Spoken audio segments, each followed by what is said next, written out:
Hey, we're a new subscriber! Yay! As for submarine movies, watch K-19 The Widowmaker. It's on Netflix, and I personally enjoyed it very much. Well, your wish is my command. Hello from the land of TV. This is King Cool. What were the toast reviews? For those of you who don't know how this works, I watch a movie, I put something in the toaster, and talk about it before my toast is done. And for this May, we're in the middle of Submarine May. So it's all submarine movies. And today we're talking about K-19, The Widowmaker from 2002. And on the show, we have multi-grain bagels just because that's what I felt like having. I don't think there's many things that go into a toaster that's a submarine, although, you know, the submarines are nice and sleek and silver. Although most silver. Could you imagine a bright silver submarine? It's like, I'm the most visible thing in the ocean. That'd be so dumb. Anyway, here we go. Damn it, come on.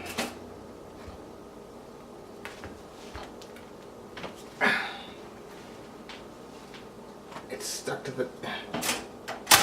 There we go.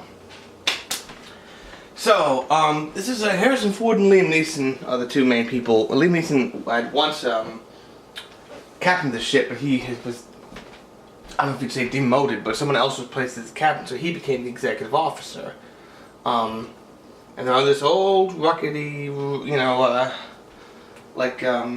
not particularly great nuclear submarine called the K-19, and they're doing an exercise where they're doing a missile test out, like in the Arctic Circle.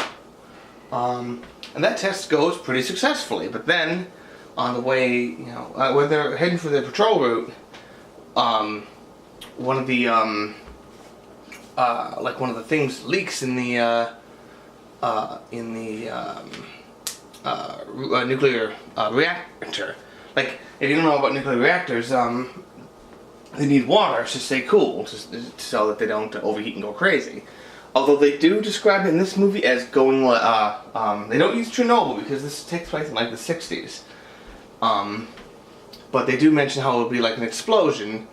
And they say it's like a thermonuclear explosion. It's like, I believe thermonuclear means fusion, which is a fusion bomb, which is not possible with uranium-255, which is in most nuclear reactors. I'm not positive about this. It's not that it couldn't cause a terrible explosion, just like what happened in Chernobyl, and cause, you know, the Americans to think there was a nuclear attack. So, the thing is, you are definitely not done. This movie, you know, some of them all have very mild Russian accents. They're really not like, Comrade Galdovich, you got to go down here and go, we got to go see big American titties. Hey, want to go bowling? You know, I'm not doing that. They're very mild. I mean, you've seen the commercials, like, I'll tell you what the mission is for. In a movie I saw recently, which probably nobody else saw, Phantom, which is another submarine movie, one of the things that inspired me to do Submarine May, nobody has an accent. They're just like, look, they're just speaking Russian, but we're translating it, you know, in the air into English. So they all just have regular American accents. You know, occasionally it's just like, alright, but, and again, you know, it's got lots of the hallmarks of a submarine movie where, you know, it's, the captain, you know, everything, you gotta do what the captain says. The captain is in charge, and it's, you know, despite when people might think he's crazy. The other thing is, this movie is like almost 2.5 hours long. This is a long-ass movie. And it's like an hour before the main thrust of the plot starts to go. They have this whole subplot that gets resolved. This is the thing about multigrain ones, is I sometimes have trouble telling when they're cooked. Well, that's actually pretty cooked, so look at what the hell I know. Yeah, you're looking pretty done.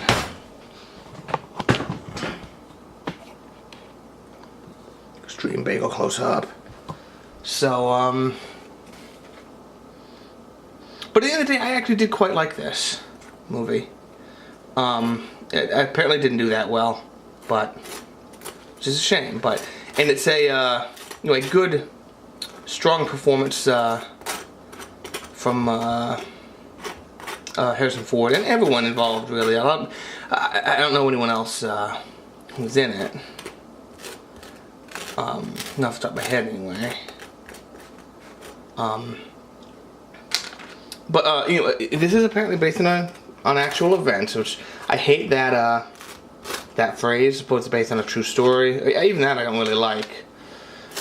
But you know, there was a ship called the K-19. It did go through some of these things, and until the Cold War ended and the wall fell, none of them were able to talk about it because they were sworn to secrecy. And